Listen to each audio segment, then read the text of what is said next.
கிறிஸ்துவுக்குள் பிரியமானவர்களே, கர்த்தரும் இரட்சகருமாய் இயேசு கிறிஸ்துவின் ஈடினியேற்ற நாமத்தினாலே உங்கள் யாவருக்கும் என் அன்பின் வாழ்த்துக்களை தெரிவித்துக் கொள்கிறேன். தேவன் அருளிய அப்பம் பிரேயர் மினிஸ்ட்ரி சேனல் மூலியமாக உங்களோடு சந்திப்பதில் மிகுந்த மகிழ்ச்சி அடைகிறேன். தினம்தோறும் அதிகால வேளையிலே பரிசுத்த வேதாந்தத்திலிருந்து நாம் ஒரு பகுதியை தியானித்து நம்முடைய குடும்ப பாதுகாப்பிற்காக நாம் ஜெபிக்கிறோம். அதிகால வேளையிலே இணைந்திருங்கள். புதிய நாளிலும் என்னோட வார்த்தைக்காக இணைந்திருங்கள். கலாத்தியர் 2 அதிகாரம் 20 வசனத்திலே, கிறிஸ்துவுடனே கூட சிலுவையில் அறையப்பட்டேன், ஆயினும் பிழைத்திருக்கிறேன், இனி நான் அல்ல, கிறிஸ்துவே எனக்குள் பிழைத்திருக்கிறார். நான் இப்பொழுது மாம்சத்தில் பிழைத்திருக்கிறதோ, என்னில் அன்பு கூர்ந்து எனக்காக தம்மை தாமே ஒப்பு கொடுத்த தேவனுடைய குமாரனை பற்றும் விசுவாசத்தினாலே பிழைத்திருக்கிறேன். ஹல்லேலூயா. கிறிஸ்துவில் பிரியமானவர்களே, கிறிஸ்துவுடனே கூட சிலுவையில் அறையப்பட்டேன். பழைய வாழ்க்கை, பழைய சுபாவங்கள், பழைய எண்ணங்கள், தலைமுறை சாபம் நம்ம வாழ்க்கையிலே என்னெல்லாம் காரியம் இருக்கோ, என்னெல்லாம் பாவம் இருக்கோ, என்னெல்லாம் மீறுதல் இருக்கோ, என்னெல்லாம் கர்த்தரை விட்டு தள்ளி போய் எந்தெந்த பாவம் இருக்கோ, ஒரு குடும்பம் இயேசு கிறிஸ்துவை சொந்த இரட்சகராய் ஏற்றுக்கொள்ளும் போது நம்ம வாழ்க்கையில என்ன நடக்கும் அப்படின்னா, பாவத்துக்கு செத்து நீதிக்கு பிழைத்து வைக்கிறோம். ஒரு மனுஷன் பாவத்துக்கு செத்து போனால் அவனுடைய வாழ்க்கையில பாவம் தொடரக்கூடாது. அதுதான் உண்மை. நான் கிறிஸ்துவுடனே கூட சிலுவையில் அறையப்பட்டேன். கர்த்தருடைய பிள்ளைகள் யாரெல்லாம் அதிகாலையில் இணைந்திருக்கிறீங்களோ, ஒரு குடும்பம் ரட்சிக்கப்பட்ட பின்பாக அந்த பழைய சுபாவங்கள், அந்த பழைய எண்ணங்கள், அந்த பழைய காரியங்கள் எங்கேயாவது ஒரு வேர் முளைக்கா, எங்கேயாவது துளிர் விடுதா, அதை கொஞ்சம் கண்டுபிடிக்கணும். ஒரு குடும்பம் ஆவிக்குரிய வாழ்க்கையில் வளரணும் அப்படின்னா 24 மணி நேரம் நம்ம கிறிஸ்துவுக்குள் இருக்கிறோமா, இல்ல பழைய மனுஷன், அந்த பழைய சுபாவங்கள், அந்த பழைய எண்ணங்கள், அந்த பழைய காரியங்கள், அந்த பழைய ஃப்ரெண்டு, அந்த பழைய பழைய பழைய காரியங்கள் மறுபடியும் எந்திரிக்கலாம். ஏன்னா சில குடும்பத்தில் ஜெபகுரி வரும்போது சொல்லுவாங்க, நான் ரட்சிக்கப்பட்டு 10 வருஷம் ஆச்சு அப்படிம்பாங்க. ஆனால் இப்போ ரீசெண்டாக ஒரு 3 மாதம் முன்னாடி நான் தண்ணி அடிச்சிட்டேன், ஐயோ அப்படின்னு சொல்லி புலம்பிட்டு இருப்பாங்க. என்ன பிரச்சனை அப்படின்னு சொல்லி கேட்கும்போது, நானும் என் மனைவி சண்டை போட்டோம், யாருக்குமே தெரியாம கோபம் வந்துட்டு தண்ணி அடிச்சிட்டேன் அப்படிம்பாங்க. அப்படின்னா என்ன அர்த்தம் அப்படின்னா, கோபம் அப்படின்னாலே அது மாம்சத்தினுடைய கிரியை. மனைவிட்ட ஒரு சின்ன விஷயம் கோபப்படுறது முன்னாடி நம்ம நிப்பாட்டி யோசித்து பார்க்கணும். மனைவிட்ட அன்பு கூர்ந்து போட்டிருக்கு. அப்ப கோபப்படும் போது அந்த பழைய சுபாவங்கள் வெளியில வருது, அந்த பழைய மாம்சத்தினுடைய அந்த சுபாவங்கள் வெளியில வரும். அப்ப கிறிஸ்துவுக்குள் ஒரு குடும்பம் ஜெனிபிக்கப்பட்ட பின்பாக நம்முடைய புதிய வாழ்க்கை எப்படி இருக்கணும் அப்படின்னா, அந்த மாம்சத்தினுடைய அந்த 17 சுபாவங்கள் நம்முடைய வாழ்க்கையிலே எங்கேயாவது ஒரு வேர் முளைக்கா, எங்கேயாவது ஒரு காரியம் வெளியில வருதா? சில குடும்பத்திலே நல்ல அந்நிய பாஷை பேசுவாங்க, நல்ல அபிஷேகத்தில் இருப்பாங்க, நல்ல தரிசனம் பார்ப்பாங்க, நல்ல சொப்பனம் பார்ப்பாங்க. ஆனால் இருதயத்துக்குள்ள ஒரு சின்ன ஒரு கசப்பு உள்ள கிடக்கும், ஒரு சின்ன ஒரு வைராக்கியம் இருக்கும், சின்ன ஒரு விரோதம் இருக்கும், சின்ன ஒரு பகை இருக்கும். அடிக்கடி அவங்களோட சரீரத்தில் சில பலவீனம், ஆவிக்குரிய வாழ்க்கையில் வளர முடியாதபடிக்கு போராட்டம். இதெல்லாம் என்ன காரணம் அப்படின்னா, அந்த பழைய அந்த சுபாவங்கள், இந்த ஜென்ம சுபாவம். ஏன்னா 24 மணி நேரம் ஒரு குடும்பம் கிறிஸ்துவுக்குள் இருந்தால் பரிபூர்ணமான நன்மைகளை பெற்றுக்கொள்ள முடியும். ஒரு குடும்பம் கிறிஸ்துவுக்குள் இருக்கும்போது சமாதானம் இருக்கும். கிறிஸ்துவுக்குள் இருக்கும்போது அவங்க தேவனோடு தொடர்புல இருப்பாங்க. ஒரு குடும்பம் கிறிஸ்துவுக்குள் இருந்தால் சத்திய ஆவியானவர் அவங்கள வழி நடத்திட்டு இருப்பார். அவங்க பரிசுத்தமா வாழ்ந்துட்டு இருப்பாங்க.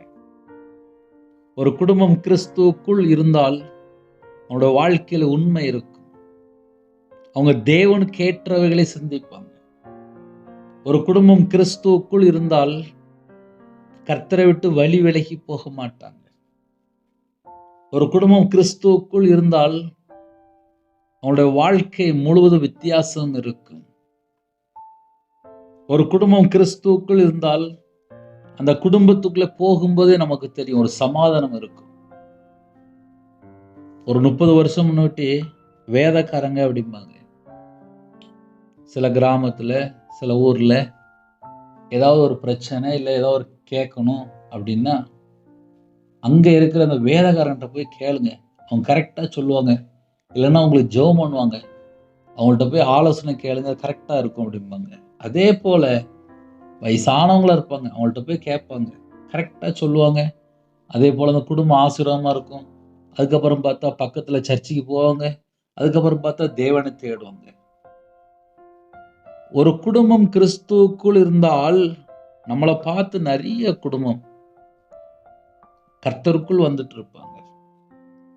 அப்ப இன்னைக்கு செய்தி என்ன அப்படின்னா, நம்ம வாழ்க்கை கிறிஸ்துவுக்குள் இருக்கும்போது அன்பு வெளிப்படும், மன்னிக்கிற சுபாவம் வெளிப்படும், ஒரு இரக்க குணம் இருக்கும், விட்டு கொடுப்பாங்க, சகிப்பாங்க, பொறுமையோடு இருப்பாங்க, சாந்தமா இருப்பாங்க,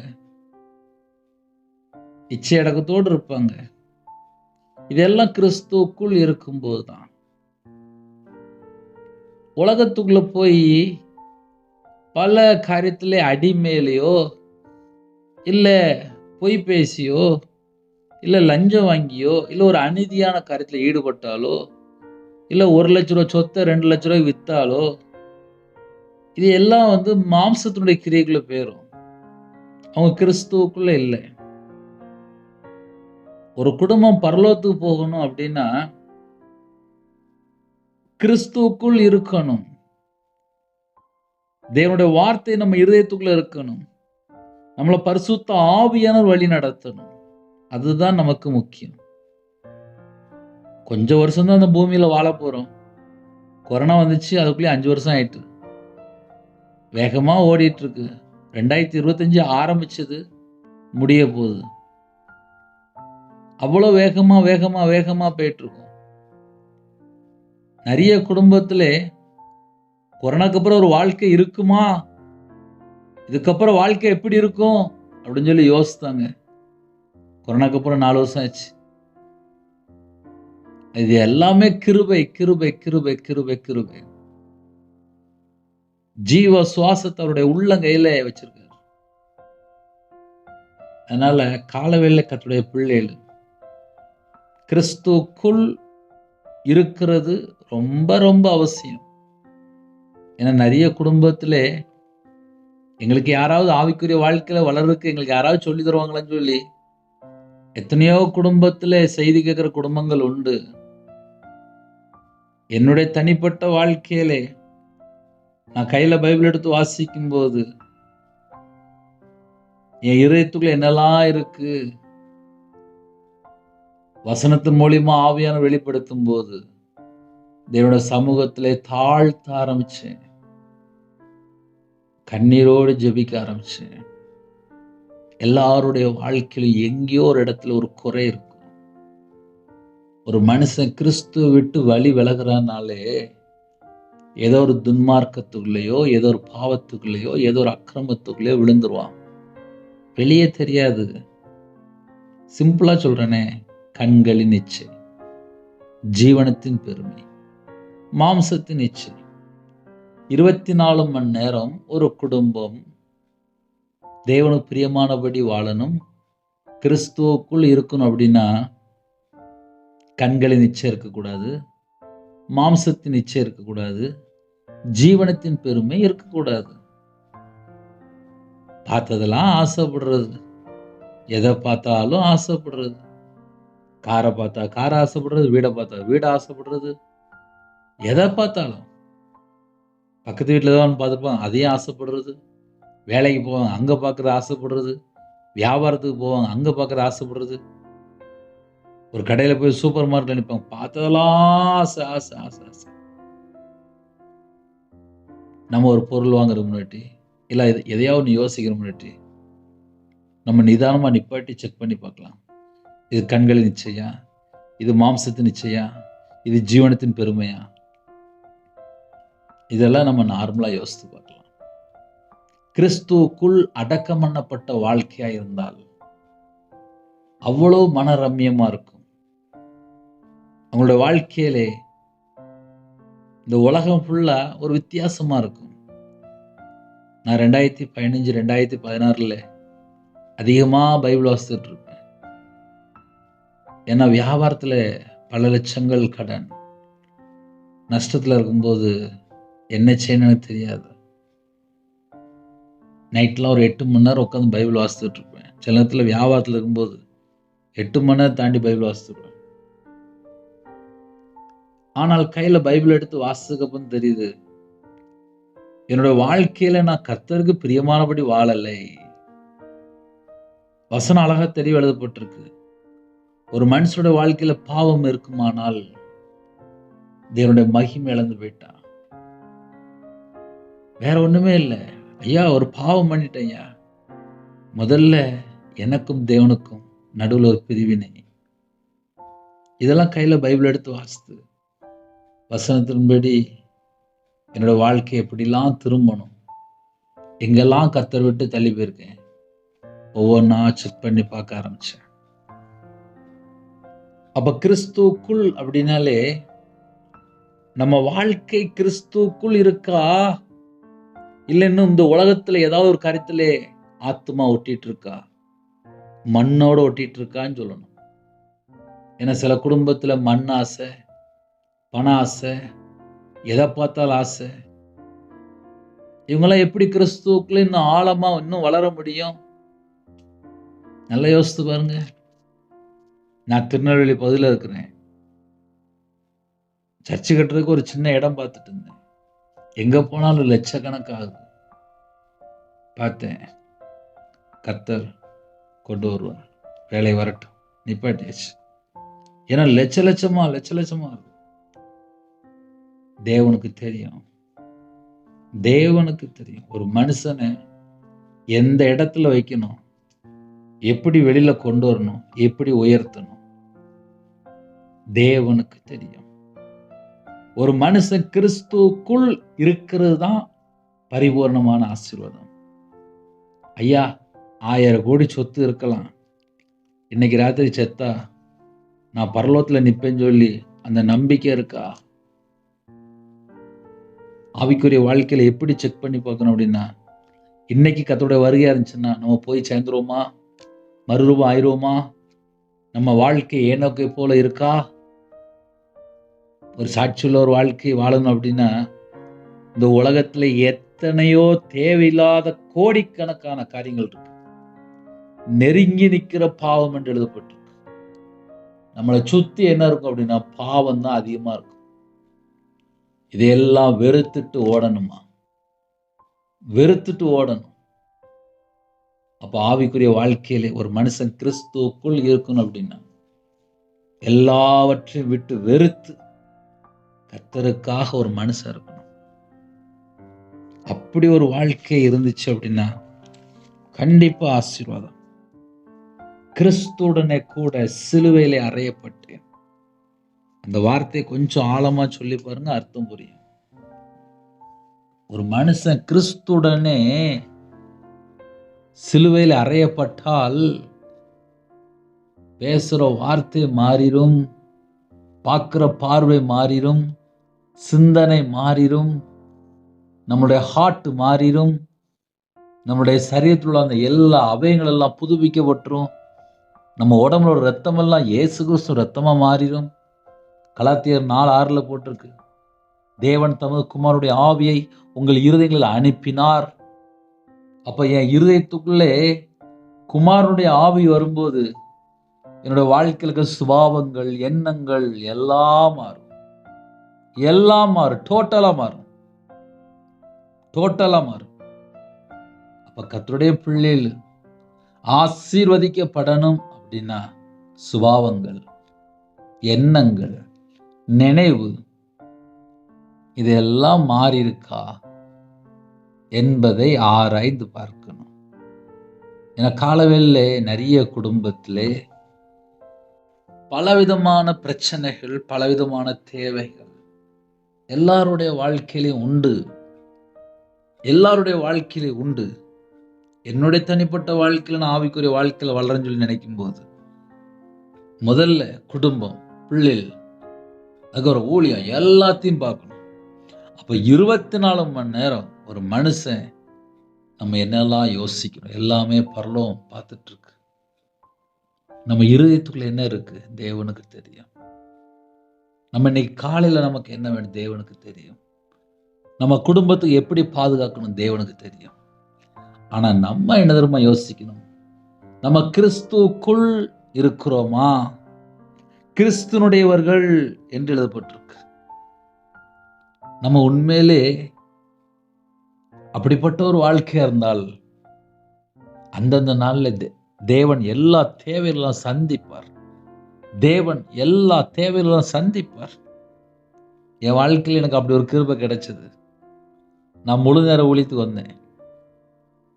2 கை பரலோகத்துக்கு மட்டும்தான் வேலை செய்வேன். நான் பூமிக்கு வேலை செய்ய மாட்டேன். நான் பரலோகத்துக்கு மட்டும்தான் வேலை செய்யணும். குடும்பமா கர்த்தருக்கா மட்டும்தான் வாழுன்னு சொல்லி பொருத்தனை பண்ணிட்டு 40 நாள் பாஸ்டிங்ல இருந்தேன். அதே போல 2016 ஊழியத்துக்கு நீ அபிஷேகம் பண்ணி அழைத்தார். தேவன் அருளி அப்ப மினிஸ்டர் தந்து மறுபடியும் அபிஷேகம் பண்ணினார். இதெல்லாம் ஏன் சொல்றேன் அப்படின்னா, கர்த்தருடைய பிள்ளைகள் கர்த்தருக்காக வாழ ஆரம்பித்தால் உங்களை அபிஷேகம் பண்ணி அற்புதமாக வழி நடத்துவார். என் வாழ்க்கையில ரவிராஜ் இந்த நிமிஷம் உயிரோட இருக்கேன் அப்படின்னா அதுக்கு பின்னாடி தேவனுடைய கரம் இருக்கு. ஒரு மனுஷன் ஆவிக்குரிய வாழ்க்கையில வளரணும் அப்படின்னா இந்த உலகத்துல எல்லாத்தையும் வெறுத்து இருக்கணும். ஐயா மனைவி பிள்ளைலாம் இருக்கு, தேவன் பார்த்துக்கிடுவாரு. முதலாவது என்னோட ராஜ்யத்தையும் அவருடைய நீதியும் தேடுங்கள். குடும்பத்துக்காக உண்மையா இருங்க, உழைங்க, ஓடுங்க, வேலை செஞ்சு சம்பாத்தியம் பண்ணுங்க, தப்பு இல்லை. பிள்ளைகளை சேர்த்துவீங்க, தப்பு இல்லை. ஆனா உண்மை இருக்கா, தேவன் எதிர்பார்க்கிற குவாலிட்டி இருக்கா? நம்ம வீட்டுக்குள்ள இயேசு கிறிஸ்து வரணுமே, நம்ம வாழ்க்கையில இயேசு கிறிஸ்து வேணுமே. ஒரு வீட்டுல 50 லட்ச ரூபா இருக்குப்பா, இல்ல 2 கோடி ரூபா இருக்கு, இல்ல 5 கோடி ரூபா இருக்கு, இல்ல நகையா இருக்கு. இயேசு மட்டும் அந்த வீட்டுல இல்லைன்னு வச்சுக்கோங்களேன், அந்த வீடு எப்படி இருக்கும்? பணம் நிறைய இருக்கு, நகை நிறைய இருக்கு, சொத்து நிறைய இருக்கு, பத்திரம் நிறைய இருக்கு, சொந்த பந்தம்லாம் இருக்கு, எல்லாம் வீட்டுல இருக்கு. அந்த வீட்டுல இயேசு மட்டும் இல்லப்பா, அந்த வீடு எப்படி இருக்கும்? ஒரு வெறுமையான வீடா இருக்கும். இயேசு அந்த வீட்டுல சமாதானம். என்னோட வாழ்க்கையில எனக்கு என்ன கிஃப்ட் கிடைச்சது தெரியுமா? நான் கையில பைபிள் எடுத்து வாசிச்சதுக்கு அப்புறம், தேவனை தேட ஆரம்பிச்சதுக்கு அப்புறம் எனக்கு சமாதானம் தந்தார். என் வாழ்க்கையில் எனக்கு அந்த கிஃப்ட் தந்தார். நான் சொல்ல முடியும், சாட்சியா சொல்ல முடியும். நிறைய காரியங்கள் உண்டு, ஆனால் சமாதானம் தந்தார். அந்த சமாதானம் எப்படின்னு தந்தார் அப்படின்னா, சிலுவையில் சிந்தின இரத்தத்தினாலே சமாதானத்தை உண்டாக்கினார் என்று எழுதப்பட்டிருக்கு. எனக்காக ஜீவனை தந்திருக்கிறார். என்னைக்கு இயேசு கிறிஸ்துவை ஏற்றுக்கொண்டனோ, முதல்ல ரவிராஜுக்கு என்ன பிடிக்கும் அப்படின்னா வியாபாரம். நான் வியாபாரத்துல இருந்தேன், வியாபாரம் மட்டும்தான் பிடிக்கும். வியாபாரத்துல இருக்கும்போது நல்லா போய் பேசுவேன். நிறைய கடன் வாங்கினேன், லட்ச லட்சமா கடன் வாங்கினேன், 1/2 கோடி ரூபா தாண்டி கடன். ஆக மொத்தம் வாழ்க்கையில நிம்மதியே இல்லை, கடன்ல கஷ்டப்பட்டுட்டு இருந்தேன். கையில பைபிள் எடுத்து வாசிக்கல, விக்கிரத்துக்கு மாந்திரியத்துக்கெல்லாம் பணம் கொடுத்துருக்கேன். மனுஷனை நம்பி லட்ச லட்சமா கொடுத்துருக்கேன், ஆனால் கர்த்தரை விட்டு தள்ளி போயிட்டேன். என்னைக்கு கையில் பைபிள் எடுத்து வாசிக்க ஆரம்பிச்சனோ, என்னைக்கு தேவனை தேட ஆரம்பிச்சனோ, என் இருதயத்துக்குள்ளே சமாதானத்தை தந்தார், சமாதானத்தை தந்தார். இன்னைக்கு நிறைய குடும்பத்தில் எது இல்லை தெரியுமா? சமாதானம் இல்லை.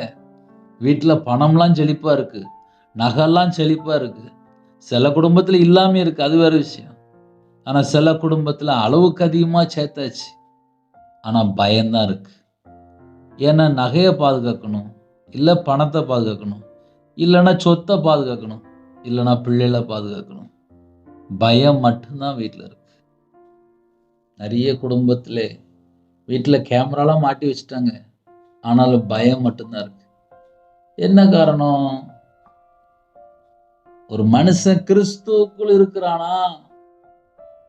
கிறிஸ்துவுக்குள் இருந்தால் வாழ்க்கை பரிபூர்ணமான நன்மை பெற்றுக்கொள்ள முடியுமே, ஆசீர்வாதங்களை பெற்றுக்கொள்ள முடியுமே. எத்தனை குடும்பத்தில் கர்த்தரை விட்டு தள்ளி போயிருந்தாங்க. தேவன் துக்கப்படுவார்ல? தேவன் துக்கப்படுவார். நிறைய குடும்பத்தில் கர்த்தரை விட்டு தள்ளி போயிட்டாங்க. தேவனை தேடல, கையில பைபிள் எடுத்து வாசிக்கல, கர்த்தர் மேல அன்பு இல்லை, உண்மையான அன்பு இல்லை. உண்மையான அன்பு இருந்துச்சு அப்படின்னா கர்த்தரை விட்டு தள்ளி போக மாட்டாங்க. ஒரு குடும்பத்துல ஒரு தாயார் வாலிப வயசுல 3 தடவை பைபிள் வாசித்து முடிச்சுட்டாங்க. கல்யாணம் முடிச்சவரும் பார்த்தா கணவர் தண்ணி அடிப்பாரு. அந்த அக்கா பார்த்துச்சு, என்னடா வாழ்க்கை, எனக்கு இப்படி ஒரு வாழ்க்கையா? அதுக்கப்புறம் பார்த்தா ஞாயிற்றுக்கிழமை சர்ச்சுக்கு போயிட்டு வந்துடுறாங்க, ஆனால் கையில் பைபிள் எடுத்து வாசிக்கிறதெல்லாம் குறைச்சிட்டாங்க. அதுக்கப்புறம் பார்த்தா அவனுடைய வாழ்க்கையில பார்த்தா இருதயத்தில் ஃபுல்லாக ஒரு கவலை மட்டும்தான் இருக்கு. அப்போ என்ன அர்த்தம் அப்படின்னா, ஒரு சின்ன ஒரு பிரச்சனை வந்துச்சு ஒரு கணவர் மூலியமா, உடனே கர்த்தரை விட்டு தள்ளி போயிட்டாங்க. ஒரு மனுஷனுடைய வாழ்க்கையில ஒரு சோதனை, ஒரு பிரச்சனை, ஒரு போராட்டம், ஒரு பாடு வரும்போது நிறைய குடும்பத்துல கர்த்தரை விட்டு தள்ளி போயிருந்தாங்க. அப்போஸ்தலனாகிய பவுல் சொல்கிறார், கிறிஸ்துவுடனே கூட சிலுவையில் அறையப்பட்டேன், கிறிஸ்துவுடனே கூட சிலுவையில் அறையப்பட்டேன், கிறிஸ்துவுடனே கூட சிலுவையில் அறையப்பட்டேன். ஒரு மனுஷன் கிறிஸ்துவுடனே கூட சிலுவையில் அறையப்பட்டால், சிலுவையில் அறையப்பட்டால் அவனோட வாழ்க்கை மாற்றம் இருக்கும். எனக்கு சின்ன வயசுல கையில பைபிள் எடுத்து வாசித்து பழக்கம் இல்லை, ஜெபம் பண்ணி ரொம்ப பழக்கம் இல்லை. ஞாயிற்றுக்கிழமை சர்ச்சுக்கு போவோம், அவ்வளவுதான். என்னைக்கு கடன்ல கஷ்டப்பட்டு தேவனை தேட ஆரம்பிச்சோனோ, என்னோட வாழ்க்கையில எல்லா பகுதியிலும் ஒரு மாற்றத்தை கட்டளையிட்டார். சமாதானம்னா என்ன, குடும்பம்னா என்ன, பரிசுத்தமுள்ள தேவனை எப்படி தேடணும். 24 மணி நேரம் வாழ்க்கையிலே 8 மணி நேரம் 10 மணி நேரம் வேலை பார்த்தா ஒரு 10,000, 15,000, 20,000, 50,000 இந்த சம்பளத்துக்கு மாசம் முழுவதும் வேலை பார்க்குறாங்க. பரிசுத்தமுள்ள தேவனை நாம் ஆராதிக்கணும் அப்படின்னா நம்முடைய வாழ்க்கை எப்படி இருக்கணும்? கிறிஸ்துவுடனே கூட சிலுவையில் அறையப்பட்டேன். சிலுவையில் அறையப்பட்ட ஒரு வாழ்க்கை இருந்துச்சு அப்படின்னா கண்டிப்பா ஆசீர்வாதம், கண்டிப்பா ஆசீர்வாதம். ஆயினும் பிழைத்திருக்கிறேன், இனி நான் அல்ல. நான் உயிரோட தான்ப்பா இருக்கேன், இனி நான் அல்லப்பா, கிறிஸ்துவே எனக்குள் பிழைத்திருக்கிறார், கிறிஸ்துவே எனக்குள் பிழைத்திருக்கிறார். நம்ம இருதயத்துக்குள்ள இயேசு கிறிஸ்து இருக்கும்போதுதான் அந்த சமாதானம் நமக்கு கிடைக்கும். இன்னைக்கு நிறைய குடும்பத்துல சமாதானத்தை தேடி எங்கெல்லாமோ நடக்கிறாங்க, எங்கெல்லாமோ போறாங்க, எங்க தேசத்துக்குள்ளாமோ போறாங்க, வேற தேசத்துக்குலாம் போயிடுவாங்க. கேட்டா சமாதானம் இல்லப்பா, நான் அங்க போயிட்டு வரேன் அப்படிம்பாங்க. எங்கனாலும் போயிட்டு வாங்க, சமாதானம் கிடைச்சிட்டா. சில குடும்பத்துல சொல்லுவாங்க, நான் அங்க போயிட்டு வந்தேன் அப்படிம்பாங்க. நான் உடனே சின்ன கேள்வி வைப்பேன், சரி அங்க போயிட்டு வந்தியே இல்ல, சீர் அடிக்க விட்டுட்டீங்களா, தண்ணி அடிக்கிற விட்டுட்டீங்களா, ஏதாவது பாவத்திலேருந்து வெளியில வந்துட்டீல்ல, இங்கே இருந்து அங்கே வரையும் போனீங்கல்ல, உங்க வாழ்க்கையில என்னெல்லாம் மாற்றம் கிடைச்சிருக்கு. இயேசு கிறிஸ்து நம்முடைய இதயத்துக்குள்ள இருப்பாரானால் நமக்கு சமாதானம் முதல்ல கிடைக்கும். ஐயா, அதுக்கு நான் 10 ரூபா கூட செலவு பண்ணல. என் இருதயத்துக்குள்ளே கர்த்தரை விட்டு தள்ளி போன என்ன காரியம் இருக்கோ அதை அவர்கிட்ட போய் சொன்னேன். அப்பா, உங்களை விட்டு நான் தள்ளி போயிட்டேன்ப்பா. என் இருதயத்துக்குள்ளே கர்த்தரை விட்டு தள்ளி போற காரியங்கள் எதுவும் எனக்கு வேண்டாம்ப்பா. என் இருதயத்துக்குள்ள நீங்க வருவீங்களா? என் இருதயத்துக்குள்ள நீங்க வாங்கப்பா. என் இருதயத்துல ஒரு கசப்போ, வெறுப்போ, பகையோ, எரிச்சலோ, கோபமோ எனக்கு வேண்டாம்ப்பா. என் இருதயத்துக்குள்ள வாங்கப்பா. என் இருதயத்துக்குள்ள வாங்க. இப்படிதான் ஜெபிக்க ஆரம்பிச்சேன். அப்ப கர்த்தருடைய பிள்ளைகள் கால வேளையில யாரெல்லாம் இணைந்திருக்கிறீங்களோ, நம்ம இருதயத்துக்குள்ள இயேசு கிறிஸ்து வரணும். நம்ம இருதயத்துக்குள்ள இயேசு கிறிஸ்து வந்தால் மட்டும்தான் நம்ம உற்சாகமா சொல்ல முடியும், கிறிஸ்துவுடனே கூட, கிறிஸ்துவுடனே கூட கூட அவரோட கூட சிலுவையில் அறையப்பட்டேன், சிலுவையில் அறையப்பட்டேன். நம்ம அந்த மாதிரி ஆழமா சொல்லணும் அப்படின்னா, வெறுக்க வேண்டிய காரியத்தை வெறுத்தா மட்டும்தான் சொல்ல முடியும். கர்த்தருக்காக வாழ ஆரம்பிச்சா மட்டும்தான் சொல்ல முடியும். கர்த்தருக்கு பிரியமானபடி நடக்க ஆரம்பிச்சா மட்டும்தான் சொல்ல முடியும். ஏன்னா என்னுடைய வாழ்க்கையெல்லாம் 2016 முழு நேர ஊழியத்துக்கு வந்தேன். 2025 அதில் பல பாடுகள், பல கஷ்டங்கள், பல பிரச்சனைகள், பல போராட்டங்கள். எல்லாருடைய வாழ்க்கையில் என்னெல்லாம் உண்டோ நானும் அதே லைனில் தான் வந்திருக்கேன். ஆனால் ஒவ்வொரு நிமிஷமும் கர்த்தர் கிருபையாக கிருபையாக கிருபையாக கிருபையாக, அவ்வளோதான். என்ன காரணம் சொல்லி பார்க்கும்போது வேதத்தை நேசிக்க ஆரம்பித்தேன். எனக்கு ரொம்ப ஜெபிக்க தெரியாது. அந்நிய பாஷையில் ஜெபிக்க ஆரம்பித்தேன். திக்குவாய் தேவனுடைய சமூகத்தில் தனிப்பட்ட பல மணி நேரம் காத்திருக்க ஆரம்பித்தேன். இன்னைக்கு யாரெல்லாம் இந்த செய்தி கேட்குறீங்களோ, உங்களுக்கும் தேவனுக்கும் உள்ள தொடர்பு எப்படி இருக்கு, ஐக்கியம் எப்படி இருக்கு, தனிப்பட்ட நேரம் தேவனுடைய சமூகத்தில் எவ்வளோ நேரம் காத்திருக்கிறீங்க?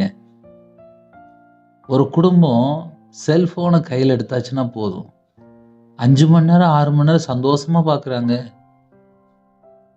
எவ்வளோ சந்தோஷமா செல்ஃபோனை பார்க்குறாங்க தெரியுமா? செல்ஃபோனை பார்த்து பார்த்து சிரிக்கிறாங்க. அது அவ்வளோ டேஸ்டாக இருக்கு போல இருக்கு. சாப்பாடு வேண்டாம், ஒன்றுமே வேண்டாம், தண்ணி வேண்டாம், செல்ஃபோன் மட்டும் கையில் இருந்தால் போதும். இப்போ அப்படி போயிட்டாங்க. இப்படிப்பட்ட உலகத்தில் இருக்கிறோம். இப்படிப்பட்ட உலகத்தில் இருக்கும்போது அப்போஸ்தலன் பவுல் சொன்னது போல நம்ம அவ்வளோ தூரம் ஸ்ட்ராங்காக சொல்ல முடியுமா? கிறிஸ்துவுடனே கூட சிலுவையிலே அறையப்பட்டேன். அந்த வார்த்தை அந்த அளவுக்கு நம்மளால ஆழமா சொல்ல முடியுமா? நம்ம வாழ்க்கை தேவனுக்காக அர்ப்பணிக்கப்பட்ட வாழ்க்கையா இருந்தா மட்டும்தான் அந்த வார்த்தையை சொல்ல முடியும். நீ சில குடும்பத்துல உதட்டளவுல சொல்லிடுவாங்க, ஆனா இருதயமோ தூரமா இருக்குமே. தேவன் எதை தெரியுமா பார்ப்பாரு? இருதயத்தை பார்ப்பாரு. இருதயத்தை தேவன் பார்ப்பாரு. ஒரு மனுஷன் பார்க்கலப்பா, தேவன் பார்ப்பாரு. என் இருதயத்துக்குள்ள என்னெல்லாம் இருக்கு எல்லாம் தேவனுக்கு தெரியும். நான் எதுக்காக ஓடிட்டு இருக்கேன் தேவனுக்கு தெரியும். பரலோகத்துக்குள்ள போகும்போது ஆத்துமா வேணும், வேற ஒண்ணுமே இல்லை. தேவன் அருளிய அப்பம் முடிந்தால் எனக்காக ஜெபித்து கொள்ளுங்கள். நம்ம செத்து போய் பரலோகத்துல நிற்கும் போது திரள் கூட்ட ஆத்துமா நிக்கணும். பரலோகத்துல போகும்போது வேற ஒண்ணுமே கொண்டு போக முடியாது, ஆத்துமா மட்டும்தான் கொண்டு போக முடியும். அந்த ஆத்துமா மனம் திரும்பி பாவ மன்னிப்பை பெற்றுக்கொண்டு இயேசு கிறிஸ்து ரத்தத்தினால கழுவப்பட்டு கர்த்தருக்காக வாழ்ந்திருக்கணும். நற்கிரியை செய்கிற பிள்ளைகளா இருக்கணும், நன்மை செய்கிற பிள்ளைகளா இருக்கணும், கர்த்தருக்காக உள்ள பிள்ளைகளா இருக்கணும், சிறு பிள்ளை போல மாறி இருக்கணும். இந்த கடைசி காலம் உலகத்திலே பெயர் புகழ் சம்பாதிக்கிறதுக்காக ஓடலாம், அது முடிவு கிடையாது. இயேசுக்காக ஒரு மனுஷன் வாழ்ந்தால் அவங்களுடைய முடிவு நித்திய ஜீவன். ஹல்லேலூயா. இன்னைக்கு யாரெல்லாம் இணைந்திருக்கிறீங்களோ கர்த்தர் உங்களோடு பேசியிருக்கிறார். கிறிஸ்துவுடனே கூட சிலுவையில் அறையப்பட்டேன், ஆயினும் நான் உயிரோட தான்ப்பா இருக்கேன், பிழைத்திருக்கிறேன். ஆயினும் நான் அல்ல, கிறிஸ்துவே எனக்குள் பிழைத்திருக்கிறார். இனி நான் அல்ல, கிறிஸ்துவே எனக்குள் பிழைத்திருக்கிறார். இயேசு கிறிஸ்து எனக்குள்ள இருக்கிறார். அதுதான் கிஃப்ட். 1000 கோடி இருந்தாலும் அந்த நிம்மதி இருக்காது. ஆனா நம்ம இதயத்துக்குள்ள இயேசு கிறிஸ்து இருப்பாரானால் கண்டிப்பா சந்தோஷமா இருக்கும். எத்தனை குடும்பத்துல இந்த செய்தி கேட்டீங்களோ, நம்ம வாழ்க்கை ஆசீர்வாதமா இருக்கணும் அப்படின்னா தேவனுடைய சமூகத்தில் அர்ப்பணிச்சிருங்க. கர்த்தர் ஆசீர்வதிப்பார்.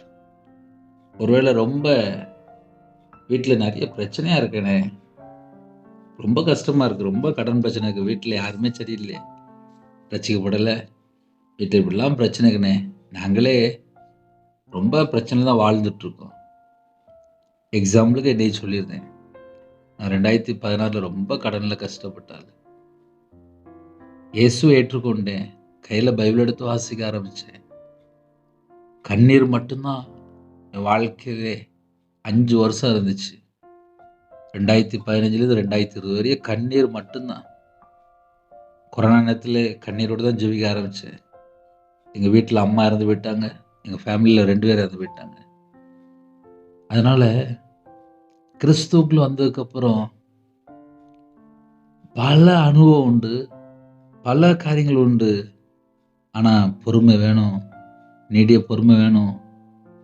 சில நேரத்தில் சண்டை போட்டு சாய்ச்சிடலாமா நினைப்பாங்க. அதெல்லாம் மாம்சத்தினுடைய கிரியை. கர்த்தருடைய பிள்ளைகளுக்கு ஆவிக்குரிய வாழ்க்கையில் வளரணும் அப்படின்னா, அண்ணே ரொம்ப பாடாக இருக்கேனே, ரொம்ப பிரச்சனையாக இருக்கேனே, பொறுமையாக இருங்க, கர்த்தர் உயர்த்துவார். அந்த வேலை வரணும், அவ்வளோதான். அந்த வேலை வந்துச்சுன்னா யாரும் தடுக்க முடியாது, யாரும் தடுக்க முடியாது. என் வாழ்க்கையில் நான் ரியலாக பார்த்துருக்கேன். ஒரு மனுஷனை தேவன் உயர்த்தணும்னு நினைச்சா எந்த நாட்டுக்குள்ள இருந்தாலும் சரி, அந்த இடத்துல தேவன் உயர்த்துவார். அவர் சர்வ வல்லமுள்ள தேவன். உங்க வாழ்க்கையில உங்களுக்குள் கிறிஸ்து இருப்பாரானால் ஏற்ற வேலை வரும்போது உயர்த்துவார். ஹல்லேலூயா. நான் இப்பொழுது மாம்சத்தில் பிழைத்திருக்கிறதோ என்னில் அன்பு கூர்ந்து, என்னில், என்கிட்ட இயேசு கிறிஸ்து அன்பு கூர்ந்தார்ப்பா. என்னில் அன்பு கூர்ந்து எனக்காக தம்மை தாமே ஒப்பு கொடுத்த, எனக்காக தம்மை தாமே ஒப்பு கொடுத்த, நமக்காக, நம்மளை மீட்டெடுக்க நமக்காக ஜீவனை தந்திருக்கிறார். தேவனுடைய குமாரனை பற்றும் விசுவாசத்தினாலே பிழைத்திருக்கிறேன். நமக்கு என்ன தெரியுமா வேணும்? விசுவாசம் மட்டும்தான் வேணும். அந்த விசுவாசம் எப்படி தெரியுமா இருக்கணும்? பிதாவையும் குமாரனையும் அறியணும். அவர் நமக்கு என்னெல்லாம் செய்து முடித்திருக்கிறார். நமக்கு நித்திய ஜீவன் தருவேன் என்று வாக்குத்தத்தம் பண்ணியிருக்கார். இந்த உலகத்துல தேவையில்லாத காரியங்களை விட்டுட்டு, ஏன்னா சில குடும்பத்தில் நிறைய காரியத்தை உட்காந்து யோசிச்சுட்டு இருப்பாங்க. நாளை காலையில் நம்ம உயிரோட இருக்கணும் அப்படின்னா அது தேவனுடைய கிருபை. அப்போ இந்த உலகத்துல தேவையில்லாத காரியங்களை யோசிக்கிற விட்டுட்டு, ஒருவேளை அண்ணே இன்னைக்கு ரொம்ப பிரச்சனை இருக்குண்ணே, காலையில் ஜெபம் பண்ணுங்க, அப்பா இன்னைக்கு இவ்வளோ காரியம் இருக்குப்பா, உங்க கரத்தில் அர்ப்பணிக்கிறேன், கர்த்தர் ஆசீர்வதித்து கொடுங்க அப்படி கேளுங்க. ஹல்லேலூயா. ஜெபிப்போமா? கண்களை மூடி ஒரு சின்ன ஜெபம் பண்ணுவோம். ஸ்தோத்திரம்ப்பா, கர்த்தரோட நாமம் மையப்படட்டும்பா. எங்களை அதிகமாக நேசிக்கலாம் அன்புன்னு அந்த பரிசுத்தமுள்ள நல்ல பிதாவே உம்மை நன்றியோடு துதிக்கிறோம், சுகிறோம்ப்பா. கொடுக்கப்பட்ட ஒவ்வொரு வார்த்தைக்கு ஸ்தோத்திரம்ப்பா. நாங்கள் கிறிஸ்துவுக்குள் இருக்கணும்ப்பா. கர்த்தரை விட்டு நாங்கள் எங்கேயும் தள்ளி போகக்கூடாது. எங்களுக்கு அந்த கிருபை தாங்க. ஜெபிக்கிற குடும்பம் ஆசிரியங்கப்பா. பலரிங்களை திறந்து ஆசிரியங்க. புது கிருபையினால் நிரப்புங்கப்பா. புது அபிஷேகம் நிரப்புங்கப்பா. உங்களுடைய பிரசன்னம் இறங்கி விட்டோம், உங்களுடைய மகிமை இறங்கி விட்டோம். உங்கள் பிள்ளைகளை மூடட்டுங்கப்பா. உங்கள் பிள்ளைகளை மூடுங்கப்பா. எல்லா குடும்பத்தையும் மூடுங்கப்பா. உங்களோட ரத்த கொட்டைகளை வேல் அடைங்கப்பா. உங்களோட ரத்த கொட்டைகளை வேல் அடைங்கப்பா. எந்த ஒரு குடும்பம் கர்த்தரை விட்டு தள்ளி போகக்கூடாது. கர்த்தர் வேல் அடைங்க, கர்த்தர் வேல் அடைங்க. எல்லா குடும்பத்தையும் ஆசிர்வதிங்க.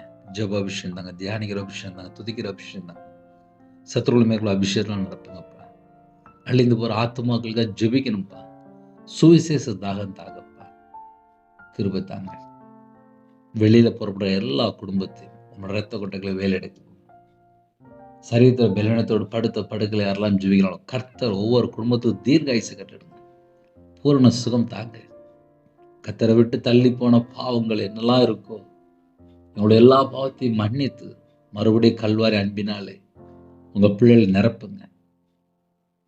ஹாஸ்பிட்டலில் எத்தனையோ தேசத்துக்குள்ளே பல பிரச்சனையோடு இருக்காங்க. பூரண சுகம் தந்து ஆசிரியங்க. வெளியில் வாகனத்தில் பொறுப்பாங்க. கர்த்தருடைய கரம் பிள்ளைகளோட கூட இருக்கட்டும். படிக்கிற பிள்ளைகள் விசேஷமான பாதுகாப்பு தான். திருமணத்துக்கு ஆயத்தமாக இருக்காங்க. ஏற்ற துணை தாங்க. வெளிநாட்டில் இருக்காங்கப்பா. அவங்க இருக்கிற இடத்துல எல்லாம் பாதுகாப்பு தாங்க. கர்த்தருடைய கரம் பிள்ளைகளோட கூட இருக்கட்டும். கற்பத்தினியா ஜெபிக்கிறாங்கப்பா. கர்த்தர் மனமிறங்கி ஆசிரியங்கப்பா. மாசமாக இருக்காங்கப்பா. கர்த்தர் ஆசீர்வதித்த கிருபைக்காக நன்றி. டெலிவரி போகிறாங்கப்பா. கர்த்தர் கூட இருங்க. நார்மல் டெலிவரி ஆகிட்டாங்க. சில குடும்பத்தில் திருமணம் முடிந்ததுக்கப்புறம் கர்த்தரை விட்டு தள்ளி போயிட்டாங்கப்பா. மன்னிச்சிருங்கப்பா. மறுபடியும் அணைத்துக் கொள்ளுங்க. தேவனர்களே அப்போ மினிஸ்டர் உங்களுடைய பாதங்களை பண்ணிக்கிறோம்ப்பா. அப்பிரயோஜனமான ஊழியக்காரப்பா. கொடுக்கப்பட்ட ஒவ்வொரு வார்த்தைக்கு ஸ்தோத்திரம்ப்பா. இரவும் போலமாக இணைந்திருக்காங்க. அவங்களோட சந்ததி ஆசிரியப்பட்டு வெளிநாட்டில் இருக்காங்கப்பா. அவங்களுக்கு ஒரு நல்ல வேலை தாங்கப்பா.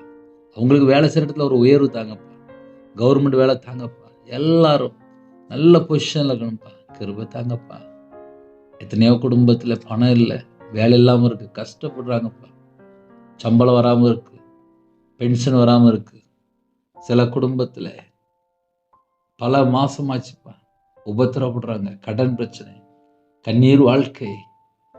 குடும்பத்துக்குள்ள விதவையாக இருக்காங்க, திக்கற்ற பிள்ளையாக இருக்காங்க, ஏழை இளைஞனமாக இருக்காங்க.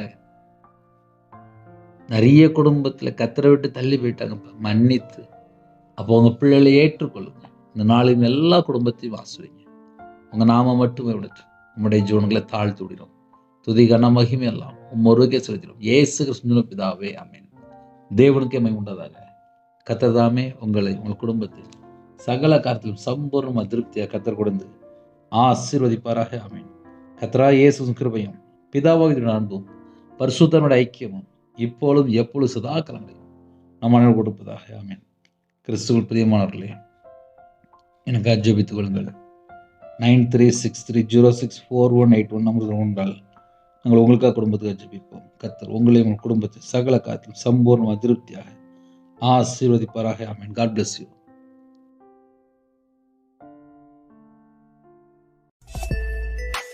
Thanks for watching.